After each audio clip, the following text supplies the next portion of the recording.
અંબાજીના પાડલિયામાં જે આદિવાસી અને પોલીસ વચ્ચે ઘર્ષણ થયું હતું, આ સમગ્ર મામલે હવે ડેડિયાપાડાના ધારાસભ્ય ચૈતર વસાવાએ ગૃહમાં સવાલ પૂછ્યો હતો અને બાદ સરકાર દ્વારા શું જવાબ આપવામાં આવ્યો છે એ વિષયને લઈને આજે વિગતે વાત કરીએ. નમસ્કાર, હું હંસિની અને તમે જોઈ રહ્યા છો નિર્ભય ન્યૂઝ.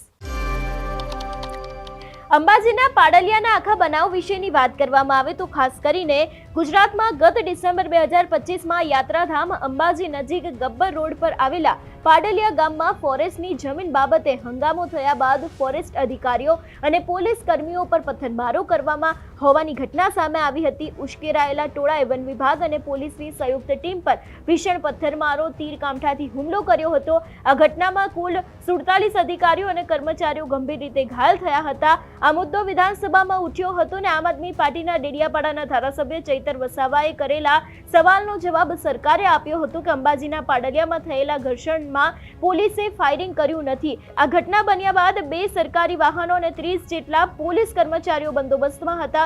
પોલીસે ઘર્ષણ દરમિયાન ટીયર ગેસના 14 સેલ છોડ્યા હતા.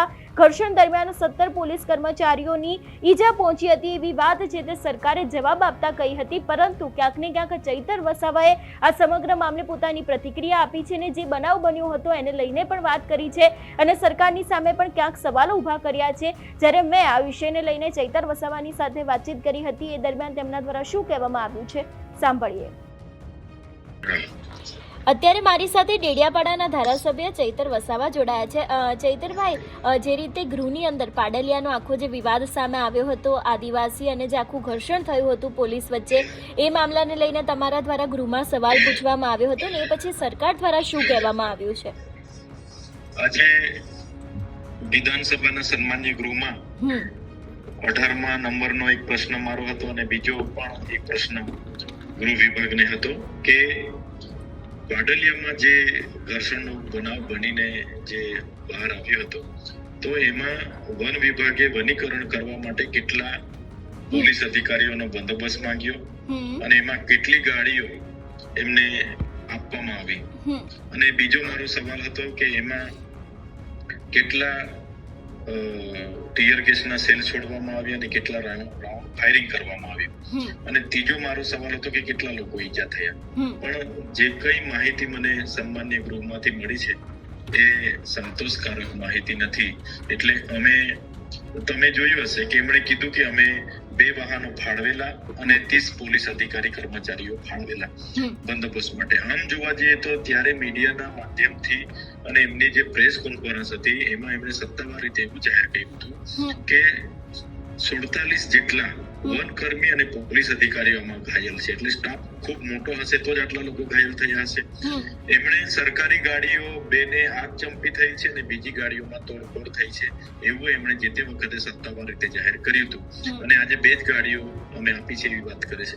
જે તે વખતે અમે ત્યાં મુલાકાત લીધી, ત્યાંના લોકો અને સૂત્રોના માધ્યમથી અમને જાણવા મળ્યું હતું કે 27 ટીયર ગેસના સેલ છોડવામાં આવ્યા હતા.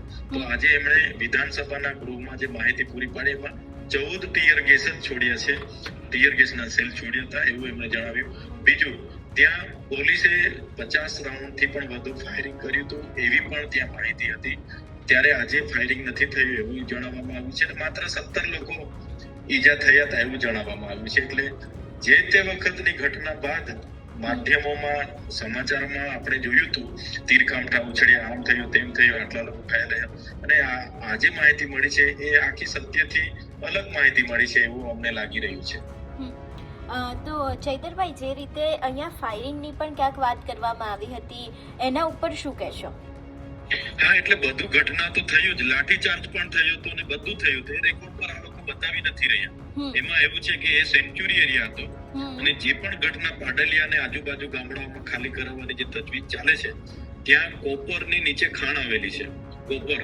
તો એ કોપરની ખાણને હમણાં સરકારે 600 ને કેટલા કરોડ રૂપિયાની એને જોગવાઈ પણ કરી છે, 652 કરોડ રૂપિયા જેવી. એને એટલા માટે ખાલી કરાવવામાં આવે છે. અને આજે અમે સન્માન્ય ગૃહમાં મેં એ પણ પૂછ્યું કે ભાઈ પાડલિયા ના લોકોએ વન અધિકાર અધિનિયમ 2006 અંતર્ગત સનતોની માંગણી કરી છે કે દાવા કર્યા છે કે કેમ? તો એમણે કીધું કે હજુ પણ શૂન્ય કે એક પણ જણે અમારા પર દાવા નથી કર્યા. હવે ત્યાંના લોકોની અમે રૂબરૂ મુલાકાતો લીધી. એ લોકોએ કીધું કે અમે 3 પેઢીથી અહીંયા રહીએ છીએ, જંગલ જમીન ખેડીને અમારો પરિવારનો જીવન નિર્વાહ કરીએ છીએ. અમે સરકાર પર સનદોની માગણી પણ કરી છે, પણ સરકારે અત્યાર સુધી અમને આપી નથી. ત્યારે એ જવાબમાં પણ આપણને સરકારે સત્ય અને રેકોર્ડ પર લાવવાની જગ્યાએ છુપાવવાના પ્રયાસો કર્યા છે. બિલકુલ ચૈતરભાઈ, આપ અમારી સાથે જોડાયા એ બદલ આપનો ખૂબ ખૂબ આભાર. એટલું જ નહીં, મેં કોંગ્રેસના દાતાના ધારાસભ્ય કાંતિ ખરાડી છે, એમની સાથે પણ આ સમગ્ર વિષયને લઈને વાત કરી છે. ત્યારે એમના દ્વારા પણ સરકારના ઉપર સવાલો ઉભા કરતા શું કહેવામાં આવ્યું છે તે પણ સાંભળીએ.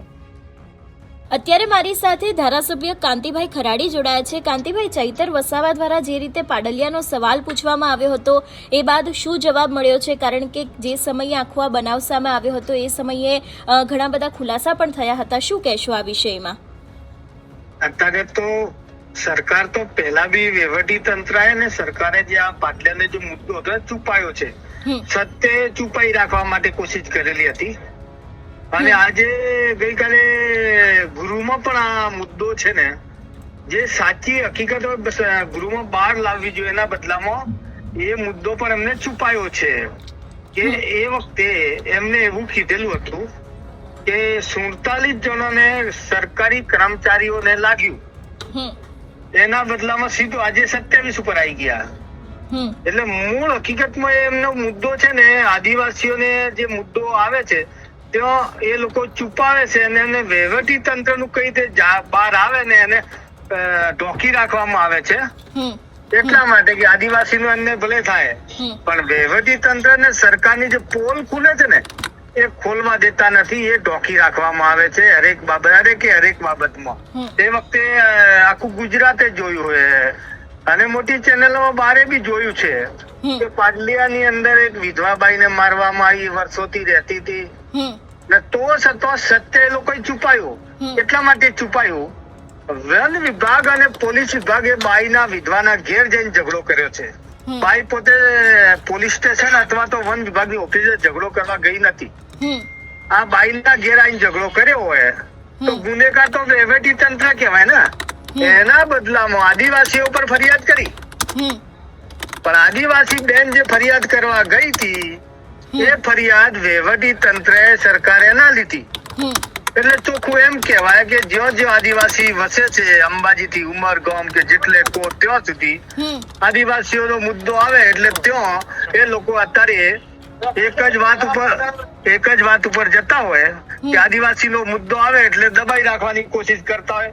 આદિવાસીઓની જે વર્ષો જૂની સંપત્તિ હોય, જે જમીન હોય, એ સરકાર જાણી જોઈને હેરાન કરીને ત્રાસ આપી રહ્યો છે ને અત્યાચાર. કેટલા માટે કહેવાય કે એમની જો સનદો, એમની જો મોગણી વન અધિકારમાં મોગણી હતી તો જિલ્લા કલેક્ટરના અધ્યક્ષ સ્થાને આ મીટિંગ બેસતી હોય, એમાં સભ્ય સચિવ હોય છે, ટ્રાઇબલ અધિકારી, પછી ડીઓપો પોતે સભ્ય હોય છે, ત્યાંના સ્થાનિક જિલ્લા પંચાયતના સભ્યો હોય છે.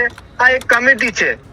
5 વર્ષ થવા ગયો આજે જિલ્લા પંચાયતની સમિતિ મર્યાદા પૂરી થઈ, તો છતાં આ લોકો સમિતિ રચના ના કરી શક્યા અને એ સનદો આપી ના શક્યા, એનો નિર્ણય ના લઈ શક્યા. એટલા માટે આ લોકોને આદિવાસીઓને જાણી જોઈને કે સમિતિની અંદર નિર્ણય લઈએ તો કે જમીન આપવી પડશે, જમીન આપશું તો આદિવાસીઓને હેરાન કરતા બંધ કરી શકીએ. એટલે માટે આ લોકો જાણી જોઈને આદિવાસીઓ પર અત્યાચાર કરી રહ્યા છે. અને અંબાજી થી કોરે મોરે દરેક ઠેકોણે જે જંગલની જમીન વત્તા ગૌચરની જમીન, અંબાજી કોરે મોરે જે અંબાજી થી ઉમરગામ આદિવાસીઓ રહેતા હોય, આ જાણી જોઈને આદિવાસીઓ પર અત્યાચાર કરી રહ્યા છે. એના સામે આજે ગુજરાતની અંદર 27 ધારાસભ્યો આદિવાસી એક પણ મોઢે બોલી શકતા નથી. આદિવાસીઓની બીજી સમાજ હોય તો ફટાફટ એમ સમાજનો વારો આવે એટલે તરત જ વિરોધ થઈ જાય અથવા તો લાભ થતો સમર્થન આલ દેતા હોય. આદિવાસીઓની વાત આવે એટલે એક પણ આ ધારાસભ્યો નહીં બોલવું. એટલા માટે હું એમ કહેવા માંગુ કે આ કેમ મૌન સેવીને બેઠા છે, અથવા તો ભાજપને ડરીને પછી આદિવાસી સમાજનું જે થવું એ થાય. આદિવાસી સમાજને જો આ લોકો વેચી મારીએ તો વેચી મારે, હા પણ આપણે ના બોલીએ એવું મૌન સેવીને બેઠા એવું મને લાગી રહ્યું. કાંતિભાઈ, તો ફાયરિંગને લઈને પણ ક્યાંક ખુલાસો કરવામાં આવ્યો છે, એને લઈને શું કહેશો? કારણ કે ફાયરિંગ એ વખતે થયું હતું નહોતું થયું એને લઈને પણ સરકાર દ્વારા જવાબ આપવામાં આવ્યો છે ચૈતર વસાવાને. જે તે વખતે અંબાજી આ જે પાટલિયામાં ઝઘડો થયો હતો એ વખતે ખુલાસો થયો છે, ટીવી મીડિયા મારફતે ખુલાસો. હવે આ લોકોને કેના મારફતે ખુલાસો જોઈએ એ હું નહીં કહી શકું, એટલા માટે કે એ વખતે હું પોતે કીધું છે, ટીવી મીડિયા મારફતે આખા ગુજરાતે જોયું, દેશમાં જોયું કે ભાઈ કેટલાય તો આ લોકો ટીયર ગેસ છોડ્યા અને 50 જેટલા તો ફાયરિંગ કરવામાં આવ્યા. એમાં પણ એક બાજુનું ઘર છે, આદિવાસીઓ નાહતા હતા, એ ગુજરાતે જોયું છે. તો છતાં એનાથી વધારે આ લોકોને કયો પુરાવો જોઈએ છે? બાજુના ઘરની બાજુમાં એક કારતૂસ મળી આવી, એ ક્યાંથી આવી? તો એનાથી વધારે આ લોકોને કયો પુરાવો જોઈએ? પણ જોણી જોઈને આ હકીકત ની અંદર અંબાજી કોરીમોરે જે આદિવાસી વર્ષોથી વન વિભાગ તો કાલે આવ્યું છે, અમારી ભાષામાં કહીએ ને તો વન વિભાગ તો પછી આવ્યું છે. એના પહેલા આદિવાસીઓ વસતા હતા અને તો છતાં દબાણ કરીને કાઢી મૂકવાના. અને એ લોકોને આદિવાસીઓને અંબાજી કોરેમોર શબ્દ મેં બોલ્યો તો એટલા માટે બોલ્યો છું. હા, હકીકતમાં એવું છે કે આદિવાસીની 14-15 કિલોમીટરના ઘેરાવામાં જે આદિવાસીઓ નજીકનો પહેલો રાઉન્ડ એમનો હોય કે આટલા ઘેરાવાની અંદર જે આદિવાસીઓ છે એમને ગમે તે ભોગે ત્રાસ ચાલો, તગેડી કાઢો અને બહારની એજન્સીઓ કંપનીઓ લાવી અને ગરીબોને ખાડામાં ધકેલવાના, અમીરોને લાવીને ત્યાં વસાવાના છે. આ પાડલિયાવાળો મુદ્દો એ જ છે, પાછો કમ નથી. આ એક એજન્સી કંપનીને આપવાનું હતું. મેં અદાણી અથવા તો રિલાયન્સ નું નામ આવ્યું હતું ત્યાં કે આ લોકોને આદિવાસીઓને કાઢીને રિલાયન્સ વાળો નાલવા. એટલે આ કેટલી બેનો આ લોકોની નીતિ, નબળી નીતિ કે વર્ષોથી આદિવાસી રહેતા કાઢી મૂકવાના, અમીરોને લાઈન મૂકી દેવા, ઉદ્યોગપતિને લાઈન મૂકી દેવાના. આવું ત્યાં કેવડિયામાં બી એક થયું છે, પોળામાં બી એક થયું છે, પાવાગઢમાં એક થયું છે. એટલે જ્યાં આદિવાસી વસે છે અને ધાર્મિક જગ્યા છે, આદિવાસીઓને કાઢી અને વિદેશી ઉદ્યોગપતિઓ લાઈને મૂકવાના ને આદિવાસીને ત્યાંથી કાઢી મોલવાના. નબળી નીતિ સરકારની છે. બિલકુલ કાંતિભાઈ, આપ અમારી સાથે જોડાય બદલ આપનો ખૂબ ખૂબ આભાર. જી. એટલે ફરી એક વખત અંબાજીના પાડલિયામાં જે આખું આ ઘર્ષણ થયું હતું આદિવાસીઓ અને પોલીસ વચ્ચે જે આખી બબાલ થઈ હતી, એ જ મામલો ફરી એક વખત વિધાનસભામાં ઊભો થયો છે. અને ક્યાંક ને ક્યાંક દેડિયાપાડાના ધારાસભ્ય ચૈતર વસાવા દ્વારા ક્યાંક આ સવાલ પૂછવામાં આવ્યો હતો. અને એ બાદ આપણે ચૈતર વસાવાને પણ સાંભળીએ કે એમના દ્વારા સમગ્ર મામલે શું કહેવામાં આવ્યું છે. તમારો શું અભિપ્રાય છે આ સમગ્ર મુદ્દે અમને કમેન્ટ કરીને ચોક્કસથી જણાવજો. તેની સાથે અમારી ચેનલ નિર્ભય ન્યૂઝને લાઇક, શેર અને સબસ્ક્રાઇબ કરવાનું ભૂલશો નહીં. નમસ્કાર.